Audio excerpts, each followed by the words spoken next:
you ever driven into Carbon, Alberta and wondered why a quiet crossroads in the Kneehill Creek Valley carries such an elemental name? Carbon? This place wasn't named for scenery, but for what lay underneath.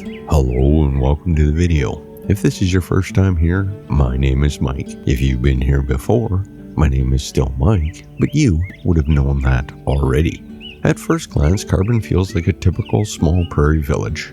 Tree-lined, quiet streets, a school, a curling rink, and a museum. But it sits on a story that begins with ranchers, coal, and the railway working together to shape a place from scratch. In the late 1800s and early 1900s, the settlers arrived here for ranching and farming. A rancher named L.D. Elliott suggested the name Carbon when the post office opened in 1904, a nod to the coal under the land. By 1912, the settlement had grown enough to incorporate as a village. Coal mining was more than incidental here. It helped build the village's reason to exist.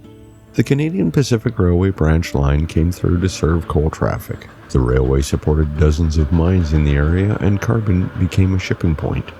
Grain elevators also became prominent later, lining sidings once the coal mines had slowed down. If you walk by Kneehill Creek today, you might see old rail beds or foundations where tracks crossed. Stand near the site of the former grain elevators, now removed or repurposed, and you're tracing the veins of what kept Carbon alive during its early decades.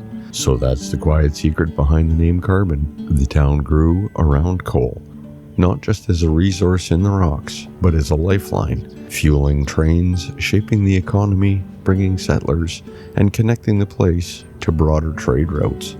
The railway that once carried coal made Carbon more than a dot on a map. It made it a node in Alberta's resource history. Today, Carbon is no longer a coal shipping hub. The mines have closed, the railway branch is gone, and those grain elevators by rail that once defined daily comings and goings have mostly disappeared. Instead, what remains is a village shaped by that legacy. A local school, a museum, and an art gallery, walking paths along the Kneehill Creek, campgrounds, and small businesses. Carbon today carries its history with quiet steadiness. The name still echoes what once supported it. You walk its streets now and the story isn't hidden. It's built into the land. So if you enjoyed this little journey, give that like button a tap. It's free and oddly satisfying. If you haven't subscribed yet, just know I share a new small town story every week, weather permitting, of course. Feel free to pass this along to your aunt, your neighbor, or that one friend who still thinks Alberta ends at Calgary. They need this more than they know.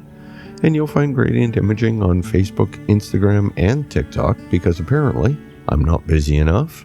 But until next week, drive safe, wave at strangers, and take the scenic route.